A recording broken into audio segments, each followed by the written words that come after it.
In this video, I want to show you how you can wear a color that you love, but it's not in your palette. And usually you would get the advice from color analysts and stylists to just wear the wrong color at the bottom, away from your face, meaning in your pants, in your shoes, in your skirt, and accessories. Now let's look at the two most misused colors that I see people try to wear all the time and following the advice that I've mentioned at the beginning to just wear it away from their faces. Now the two colors I'm speaking about is red and black. If I apply a standard red color to my client, you may feel this looks great because, first of all, you are used to this type of look because pretty much every woman has tried to wear red in her life. So this is one of the most used colors in this world. But being used to something does not mean that it is aligned or that it is in harmony with someone. You may get used to dissonance and not feel that it is dissonant anymore. This is part of your color habituation. Now, the second reason why you might feel this looks great is because the chroma and the depth are perfectly aligned for my client. The only thing that is dissonant in this case is the hue, the frequency, the wavelength. If I change the chroma and the depth drastically to not be in her favor, you will not say that this color looks great on her, and you will more likely see the dissonance. Back to the red color that I want to test in this video. And before I show you any outfits and combinations and my recommendation, I want you to know the meaning of the color that you try to wear, but also what it does with your color type. This specific red hue, chroma, and depth is a very dominant color. It has high chroma energy. It is also a sexualized color, and it emphasizes just in general your feminine features. If your personality or your character is not dominant at all, you will not do yourself any favors if you try to wear this type of red.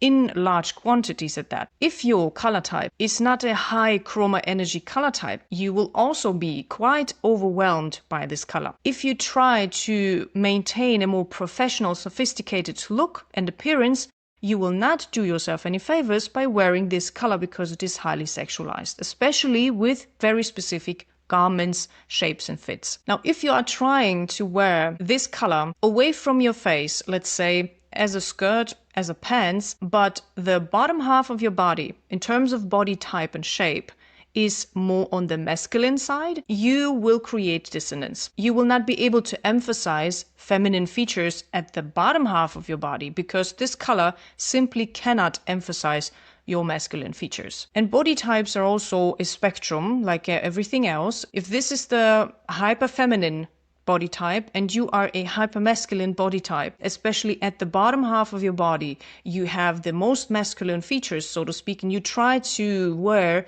a hyper feminine color such as this red, you will create a lot of imbalance. Now, let's try to apply an example to my clients. Let's create an outfit with a simple sweater in one of her aligned colors, which is Rio Waterfalls. And we add a skirt to it in this red shade. And then we add just simple brown boots to it to create a full autumn-winter outfit. And these brown boots, in terms of color, are aligned with her color type. Now, here's what happens when you do that. First of all, you create two horizontal lines. If you are an endomorph body type and you have an apple shape body type, and you are on the shorter side in terms of height, you will shorten your frame even more by creating these two horizontal lines. And one of the horizontal lines, the top one, is also not at the most favorable place for your body if you have an apple shape, for example. This will emphasize the wideness of your hips. If you don't want to do that, I highly recommend not creating horizontal lines at this length. In addition to that, there is also the dissonance of the color that will create dissonance to the sweater and dissonance to the face of my client. And the third effect is that the focus is primarily on the skirt, which means the visual periphery is blurred. The people that will look at you will see you literally like that.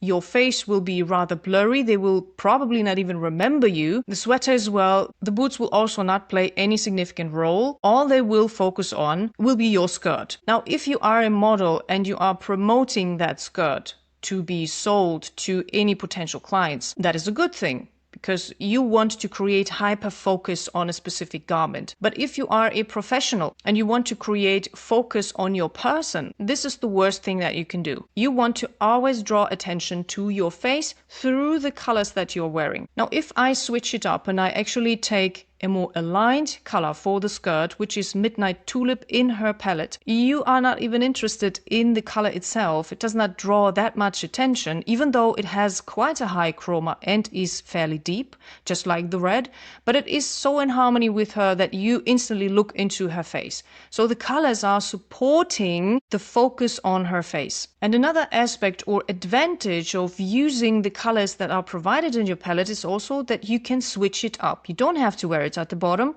you can wear it at the top. And you can see the effect here. It can have an effect on the visual height. It can elongate your shape, for example, depending on your body type. It can also decrease your height, your visual height, if you switch the colors up. So it depends on multiple aspects where you should wear which color for your specific body. It is not a random game. If you are trying to create a very specific appearance and if you have a very specific goal in mind with your outfit. Now, you might wonder, why does it look frumpy? How polished and sophisticated you look depends on several things. Not just the colors that you choose, the color combinations, but also the garment style, the shape, fit, the fabric, the patterns, the embellishments on each garment, the shoes, the bag, the jewelry, and other accessories that you complete the outfit with. All of these things need to be based and aligned with your body type, your style type, your fabric type, your pattern type, and much more to create the highest level of balance and harmony. And I just want to give you a few examples of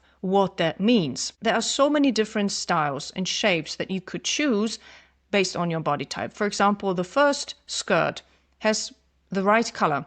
Though if my client had a pear-shaped body, this would be the worst type of shape that she could wear because the shape at the top of the skirt would hug the hips and would emphasize them. If she does not want that, this would be the worst choice. The skirt in the center is more like a balanced straight skirt with a little bit of volume, so there's not too much fabric, and it's the most balanced type of skirt, but will still not fit everyone just because it is balanced. And the third type of skirt with larger pleats and a fairly narrow waist with the most amount of fabric, but also the most amount of chroma in terms of light reflection, will also not be aligned with just every body type. So you need to be conscious about not only the colors, but also the shape and the fit of the single garments that you put together. The same goes for the top, the jacket, the sweater, or a blazer. The first example is a fairly simple blazer. You might think anyone could wear it, but the fact that it is cropped, the fact that it is very minimal except for the collar, and that it draws a very straight vertical line will not be aligned with every body type, depending on how your upper body is built. The second blazer is also very minimalistic, even more minimalistic in terms of the collar shape, but it is longer, so it will end at a different place on your body. And the sleeves have a little bit of bulk around the elbow area. And this type of sleeve length will typically shorten your arms. And the third blazer has the most amount of embellishments, but is a very standard blazer that you see everywhere. And I see women wear this type of blazer more often because they think that's just a classic. But the fact that the sleeves are very simple in contrast to the body embellishments, the big buttons, the large pockets that really emphasize the hip area, but also the fairly wide collar that will definitely not be aligned for just about anybody or just any body type. And the same goes not only for shoe shape and style, but also for the colors. How do you combine the colors depending on what color your skirt is, for example? Is it blue shoes, brown shoes, black shoes? Even if it is as subtle as you can see in this image, you can almost not tell what color the shoes are. They will have a large effect on how your outfit overall looks. Now let's talk about the second color, black. This is a color that is also not included in my client's palette, and still she could wear it under certain circumstances. Now again, I want you to be aware of what the color means or what the color does to your color type. It is a very heavy color, which means it has a high visual weight. It drags down your entire color type, drags down the outfit, also depending on the fit, the shape, and the style of each garment that you're choosing. It is also energy-less. It is absorbing the entire spectrum of light, which means it does not reflect any energy back to you or the viewer. It also emphasizes your masculine features, and it is very dominant and demanding. For example, if your body type and your style type is overall very feminine, so on the spectrum you are hyper feminine type, wearing black will really destroy your femininity very harshly, especially if you choose large quantities of this color on your body, and especially if it is not in your palette. Let's apply the color to her. Again, I chosen the same sweater in the Rio Waterfalls color and a black skirt with black boots this time, so it is kind of cohesive and aligned. And you can see how this darkness of color just in general drags her down quite a lot. It is a fairly heavy color for her. Now, when I switch up the color for the sweater into another color that is aligned for her, Arcade Rouge, that is more feminine, it lights up her color type much more, but at the same time, it creates quite a bit of a contrast. Because her contrast is semi-high, she can absolutely wear this type of contrast. But if her body type, for example, is more on the endomorph spectrum, and let's say she is an apple body shape, this would be the worst color combination because, again, it cuts off her body right in the middle, where usually the belly is the largest or the hips and belly area is the largest.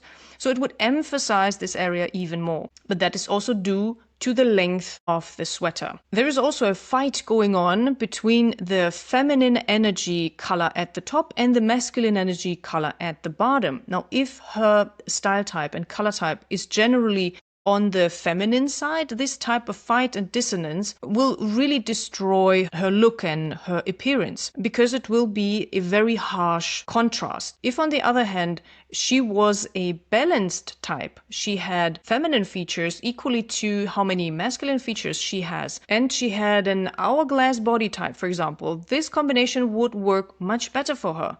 Now, I told you that she can wear black in a very specific way, and here's how I would recommend doing that. Instead of choosing large quantities of this specific color, and in such a block like a skirt, I rather recommend switching up the skirt, for example, with the color that I've used previously to create a more softer look, a more feminine look that elongates her silhouette, that looks much lighter and in correspondence with her feminine traits. It also provides more energy to her color type, so she looks more approachable, more trustworthy, more caring, and the only black item that I applied here are the black boots. Now, whether or not these black boots in terms of style and shape fit her style type is a question of its own because I don't know her body type. Now, the final verdict and the lesson that you can take away from this video is this. There will be very few colors that you love but are not in your palette that you can absolutely wear, as you have seen with the black. But the biggest challenge that you will face is how to combine these wrong colors with your right colors in your palette, because these wrong colors will most probably be in dissonance with your right colors.